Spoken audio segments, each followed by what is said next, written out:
ऐसे ही educational video को पाने के लिए मेरे चैनल को सब्सक्राइब करें और साथ में बेल आइकन को प्रेस करें ताकि मेरे आने वाले वीडियो की नोटिफिकेशन आपको मिल सके। Okay, now let's start. Hello friends, कैसे हो आप सब। मैं विकास एक बार फिर आया हूँ कुछ नए टॉपिक के साथ। आप सभी का स्वागत है हमारे YouTube channel E study with Anil sir में। दोस्तों, जैसे कि आप जानते हैं अभी हम विश्व का भूगोल यानी कि वर्ल्ड ज्योग्राफी पढ़ रहे हैं और वर्ल्ड ज्योग्राफी के अंतर्गत हमने बहुत सारे इंपॉर्टेंट टॉपिक्स को पहले ही कवर कर लिया है। तो जिन दोस्तों ने अभी तक हमारे उन सभी वीडियोस को नहीं देखा है तो वो हमारे इसी चैनल के प्लेलिस्ट ज्योग्राफी बाय विकास सर में जाकर उन सभी वीडियोज़ को देख सकते हैं। लास्ट लेक्चर से हमने महाद्वीप पढ़ना स्टार्ट किया है। तो दोस्तों, महाद्वीप के बारे में मैंने आपको बताया था कि ये 7 होते हैं। ठीक है, कितने महाद्वीप हैं? 7। कौन कौन से हैं वो? एशिया, यूरोप, उत्तरी अमेरिका, दक्षिणी America, Africa, Australia and Antarctica. ये हमारे 7 महाद्वीप हैं, जिसमें से हमने एशिया के बारे में कंप्लीट स्टडी अपने लास्ट लेक्चर में कर ली है। ठीक है, आज बारी है हमारा सेकेंड कॉन्टिनेंट पढ़ने की, जो कि है यूरोप। तो चलिए दोस्तों, शुरू करते हैं अपने आज के कॉन्टिनेंट को, वो भी बिना किसी देरी के।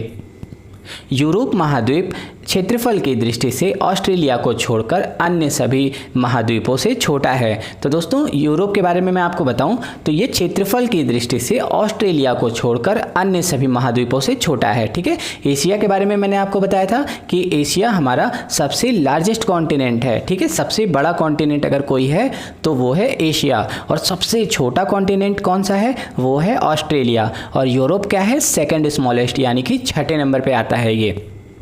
यूराल पर्वत तथा काकेशस पर्वत एशिया महाद्वीप को यूरोप से अलग करता है। तो दोस्तों, ये आपको ध्यान रखना है कि यूराल पर्वत और काकेशस पर्वत जो कि यूरोप में आते हैं वो एशिया और यूरोप को अलग करते हैं। ठीक है, और अगर आपसे कोई पूछे कि इन महाद्वीप में कितने देश हैं तो आपको बताना है 46 कंट्रीज हैं इसमें। ठीक है, 46 देश हैं यूरोप में।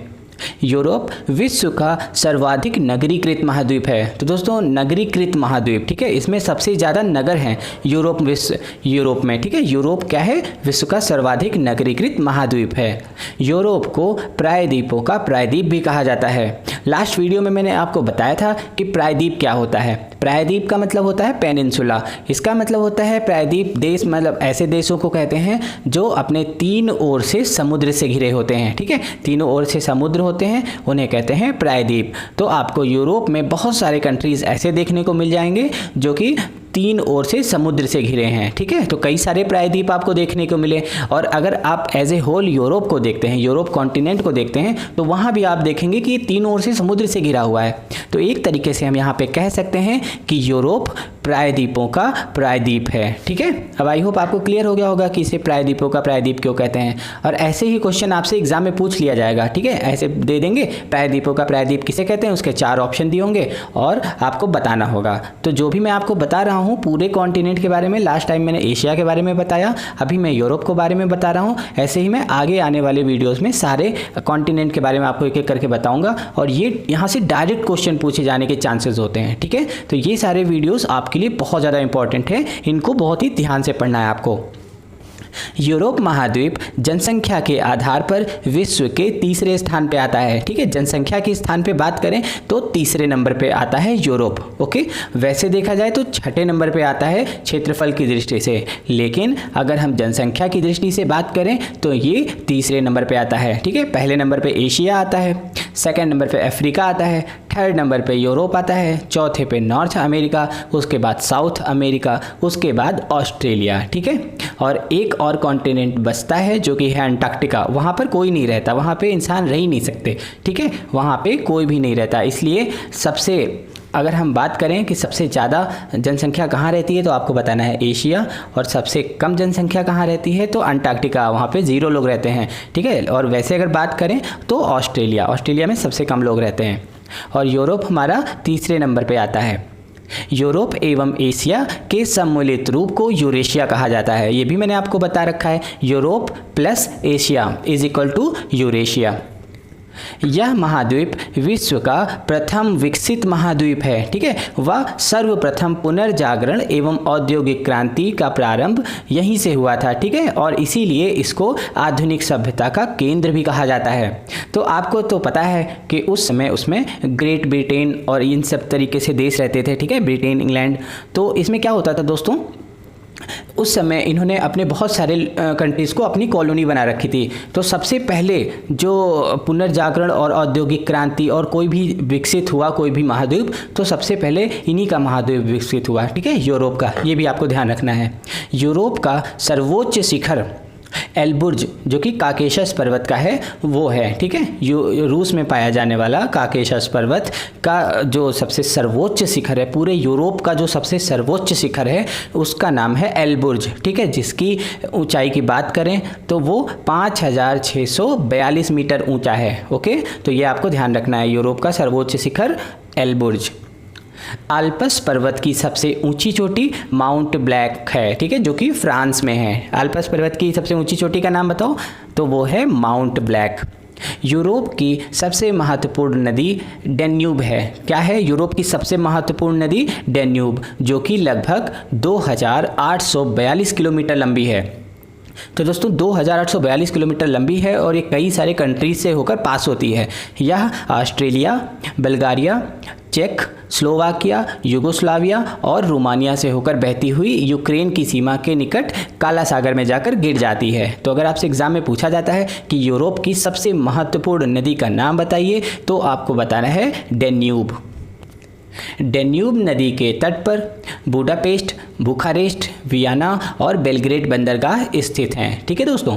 यूरोप की सबसे बड़ी नदी वोल्गा नदी है। अगर आपसे बात करें कि सबसे बड़ी नदी का नाम बताओ, तो आपको बताना है वोल्गा। और अगर बताता है कि सबसे महत्वपूर्ण नदी, तो वो है आपका डेन्यूब। वोल्गा नदी कितनी लंबी है? 3687 किलोमीटर लंबी है, ठीक है, सबसे बड़ी नदी यूरोप की। यूरोप महाद्वीप का सबसे बड़ा नगर लंदन है। तो दोस्तों ये भी आपको ध्यान रखना है कि यूरोप महाद्वीप का सबसे बड़ा नगर लंदन है, जो कि टेम्स नदी के किनारे बसा हुआ है, ठीक है। ये बहुत ज़्यादा पूछा जाने वाला क्वेश्चन है कि लंदन किस नदी के तट पर बसा हुआ है, तो आपको बताना है टेम्स नदी। फ्रांस की राजधानी पेरिस है, जो सीन नदी के तट पर बसा हुआ है। ऐसे ही आपसे क्वेश्चन पूछा जा सकता है कि पेरिस किसके तट पर बसा हुआ है, तो आपको बताना है सीन नदी।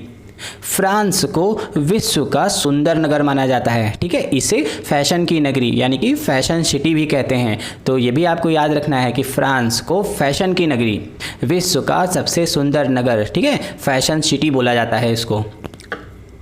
अब देखते हैं नेक्स्ट, कॉन, जो कि फ्रांस का एक प्रमुख शहर है, जो कॉन फिल्म फेस्टिवल के लिए जाना जाता है। तो दोस्तों आपने कॉन फिल्म फेस्टिवल का नाम जरूर सुना होगा, ठीक है। तो वो कॉन क्या है? एक फ्रांस का ही एक प्रमुख शहर है। यहाँ पर एक फेस्टिवल होता है फिल्म से रिलेटेड, उसे बोलते हैं कॉन फिल्म फेस्टिवल। उसके लिए बहुत ही ज़्यादा फेमस है, फ्रांस में होता है दोस्तों। यूरोप में यूक्रेन गणराज्य विश्व का प्रमुख गेहूं उत्पादक क्षेत्र है, जो विश्व का अन्न भंडार या रोटी की डलिया के नाम से जाना जाता है। इटली विश्व का सर्वाधिक अंगूर व जैतून उत्पादक देश है, ठीक है। तो इटली क्या है दोस्तों? सबसे ज़्यादा अंगूर और जैतून उत्पादक देश हमारा इटली ही है। राइन नदी का जलमार्ग यूरोप का सर्वाधिक व्यस्त अंतःस्थलीय जलमार्ग है, ठीक है, सबसे ज़्यादा बिजी जलमार्ग, ठीक है। वाटर रूट की बात करें सबसे ज़्यादा, तो वो है राइन नदी, ये सबसे ज़्यादा व्यस्त है, ठीक। राइन नदी यूरोप के कई देशों से होकर बहती है। इस नदी की लंबाई 700 मील है। स्विट्जरलैंड से निकलकर यह ऑस्ट्रिया, जर्मनी, फ्रांस के मध्य सीमा का निर्माण करती है। तत्पश्चात जर्मनी व हॉलैंड में बहती हुई उत्तरी सागर में विलीन हो जाती है, ठीक है दोस्तों। तो राइन नदी सबसे ज़्यादा व्यस्त नदी है, सबसे ज़्यादा व्यस्त जलमार्ग है राइन नदी का। यूरोप का सबसे महत्वपूर्ण रेल मार्ग ओरिएंट रेल मार्ग है। तो अगर आपसे एग्जाम में पूछा जाता है कि यूरोप का सबसे महत्वपूर्ण रेल मार्ग का नाम बताइए, तो आपको बताना है ओरिएंट रेल मार्ग, जो कि फ्रांस के पेरिस नगर से टर्की के कुस्तुनतुनिया नगर के मध्य तक जाती है। कहाँ से कहाँ तक जाती है? पेरिस से लेकर कुस्तुनतुनिया तक। पेरिस है फ्रांस में और कुस्तुनतुनिया है हमारा टर्की में। क्षेत्रफल की दृष्टि से विश्व का सर्वाधिक बड़ा देश रूस है, ठीक है, जो कि यूरोप महाद्वीप में ही स्थित है। रसिया तो इतना बड़ा है कि उसका कुछ पोर्शन आता है एशिया के अंदर और कुछ पोर्शन आता है यूरोप के अंदर। लेकिन अगर आपसे क्वेश्चन पूछा जाता है कि रशिया मेनली कहाँ पर है, और अगर आपसे दोनों ऑप्शन दे रखा है, उसमें एशिया भी दे रखा है, यूरोप भी दे रखा है, तो आपको यूरोप पे ही टिक लगाना है, ठीक है। और एशिया वाला जो भाग है रशिया का, उसे हम साइबेरिया कहते हैं। ये भी मैंने आपको लास्ट लेक्चर में बताया था। तो मैंने यहाँ पे बताया कि क्षेत्रफल की दृष्टि से विश्व का सर्वाधिक बड़ा देश रशिया है, जो कि यूरोप महाद्वीप में ही स्थित है। दोस्तों, शैंपेन शराब जो होती है वो विश्व में सबसे ज़्यादा फ्रांस में बनाई जाती है, ठीक। ये जो शैंपेन शराब होती है ये क्या होती है दोस्तों, विश्व में सबसे ज़्यादा फ्रांस में बनाई जाती है। फ्रांस को सुरा और सुंदरियों का देश भी कहा जाता है। तो दोस्तों, ये भी बहुत ज़्यादा इंपॉर्टेंट क्वेश्चन है कि सुरा और सुंदरियों का देश किसको कहते हैं। तो आपको बताना है फ्रांस को। फ्रांस एक यूरोप का देश है। यूरोप के फिनलैंड को झीलों का देश कहा जाता है। झीलों का देश, कई बार एग्जाम में पूछा जाने वाला क्वेश्चन, झीलों का देश किसे कहते हैं, तो आपको बताना है कि फिनलैंड को। यूरोप का ब्लैक फॉरेस्ट और हार्ज माउंटेन, ठीक है, यानी कि हार्ज पर्वत, भ्रंशोत्य पर्वत के एग्जाम्पल हैं। तो दोस्तों, जब मैंने आपको पर्वत पढ़ाया था तो उसमें बताया था भ्रंशोत्य पर्वत क्या होते हैं, जो कि भ्रंश के कारण बनते हैं ऐसे पर्वत, उन्हें भ्रंशोत्य पर्वत कहते हैं। तो black forest and hertz mountain ये भ्रंशोत्य पर्वत के एग्जाम्पल हैं। इटली को यूरोप का भारत कहा जाता है। दोस्तों, इटली को क्या कहते हैं, यूरोप का भारत कहते हैं। क्यों कहते हैं वो भी देख लेते हैं हम लोग। क्यों कहते हैं, क्योंकि यह भी भारत की तरह कृषि प्रधान देश है और यहाँ हिमालय की तरह एल्पस पर्वत भी मौजूद है, ठीक है। तो ये एक कृषि प्रधान देश है, जैसा हमारा भारत है, और हमारे भारत में आपको हिमालय पर्वत देखने को मिलेगा, वैसे ही वहाँ पर इटली में आपको एल्पस माउंटेन देखने को मिलेगा। यूरोप में जल विद्युत का सर्वाधिक विकास इटली एवं स्वीडन में हुआ है। तो सबसे ज़्यादा जल विद्युत का विकास कहाँ पर हुआ है, तो इटली और स्वीडन में। लास्ट लेक्चर में मैंने आपको बताया था एशिया की बात करें तो वो हुआ है जापान में, ठीक है। जापान में जल विद्युत का सबसे ज़्यादा विकास हुआ था एशिया में।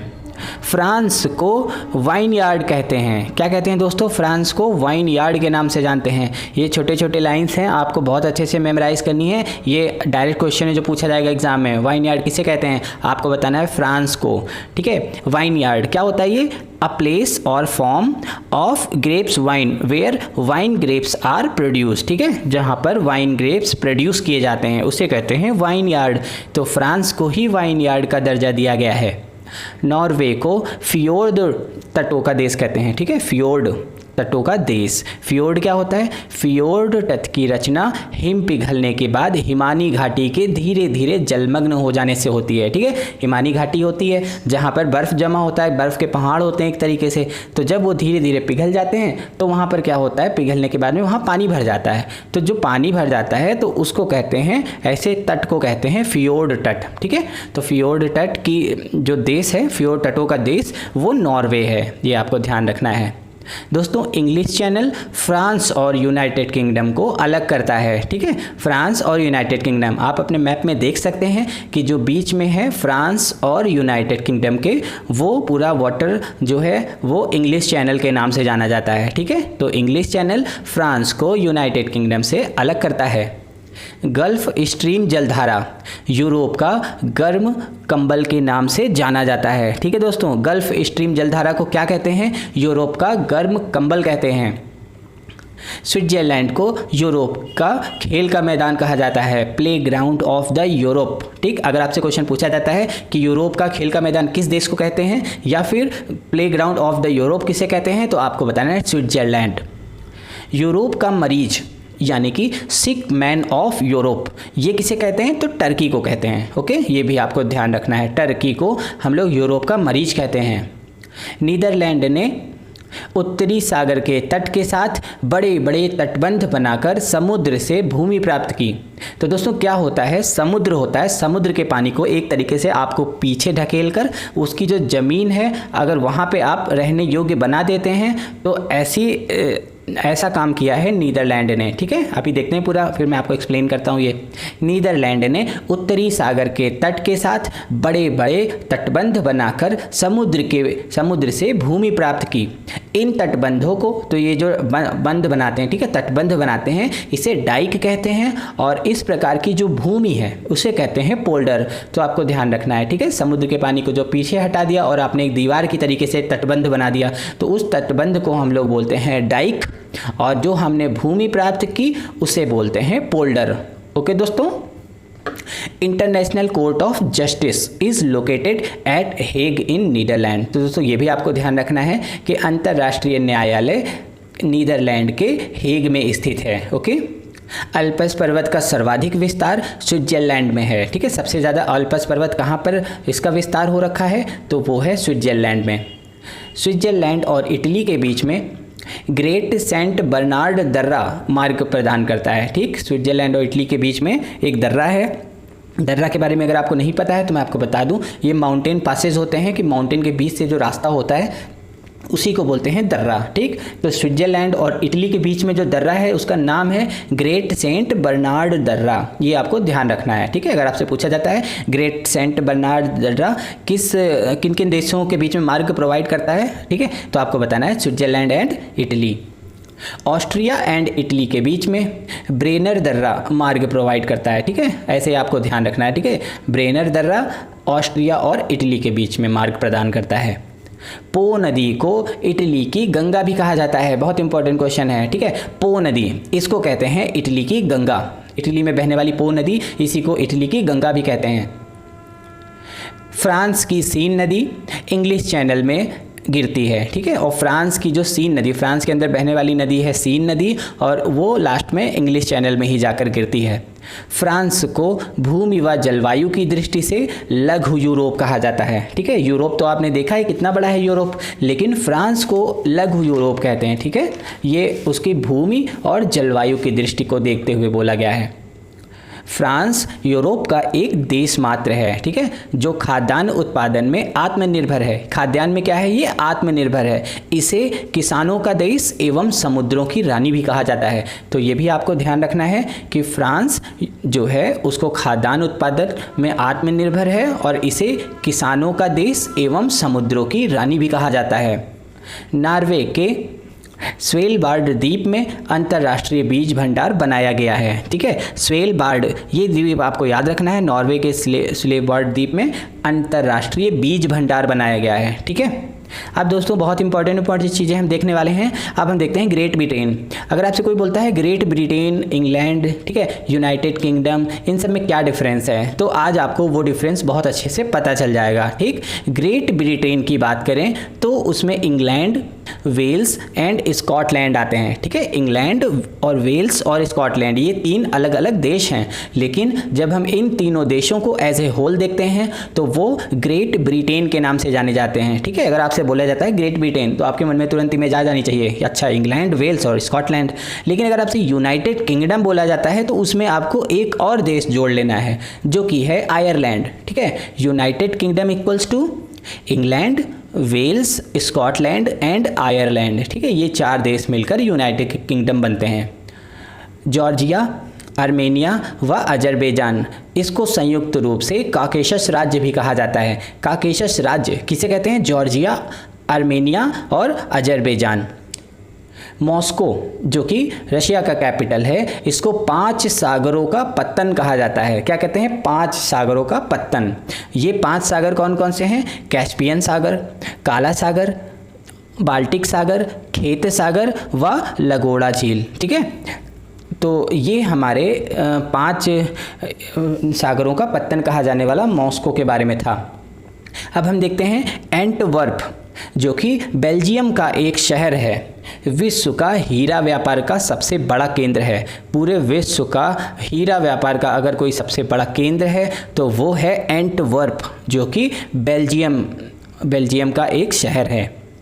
नॉर्वे, स्वीडन, आइसलैंड और डेनमार्क, इनको स्कैंडिनेविया देश कहा जाता है। स्कैंडिनेविया देश के बारे में आपने ज़रूर सुना होगा दोस्तों, तो आपको मैं बता दूं स्कैंडिनेविया देश में नॉर्वे, स्वीडन, आइसलैंड और डेनमार्क आते हैं। नेक्स्ट अब हम देखते हैं काला सागर और भूमध्य सागर के तट पर स्थित यूगोस्लाविया, ग्रीस, रोमानिया और अल्बानिया, इनको बाल्कन राज्य कहा जाता है। ठीक है, बाल्कन स्टेट। तो अगर आपसे पूछा जाता है कि बाल्कन स्टेट में कौन कौन से कंट्रीज आते हैं, तो आपको बताना है यूगोस्लाविया, ग्रीस, रोमानिया और अल्बानिया। लास्ट में हम देखते हैं लिथुआनिया, लातविया और एस्टोनिया, इसको हम लोग बाल्टिक राज्य कहते हैं। ठीक है, बाल्कन देखा हमने, वैसे अब हम बाल्टिक राज्य देखते हैं तो उसमें आता है लिथुआनिया, लातविया और एस्टोनिया। ठीक है, ये हमारे बाल्टिक राज्य कहलाते हैं। तो दोस्तों इतना ही था हमारे यूरोप में। मैंने आपको सारी इंपॉर्टेंट चीज़ें यूरोप की बता दी हैं। अगर आप इन सारी चीज़ों को पढ़ लेते हैं तो नो डाउट आपके एग्ज़ाम में बहुत अच्छे मार्क्स आएंगे। ओके, तो आई होप आपको अच्छा लगा वीडियो। अगर अच्छा लगा है तो जाते जाते लाइक का बटन ज़रूर प्रेस करें और हमारे यूट्यूब चैनल को भी सब्सक्राइब करें अगर आपने अभी तक सब्सक्राइब नहीं किया है तो इसी के साथ ही हम अपनी वीडियो यहीं समाप्त करते हैं। मिलते हैं अपने अगले कॉन्टिनेंट के साथ में। तब तक ऐसे ही पढ़ते रहिए, हंसते रहिए, मुस्कुराते रहिए। जय हिंद दोस्तों।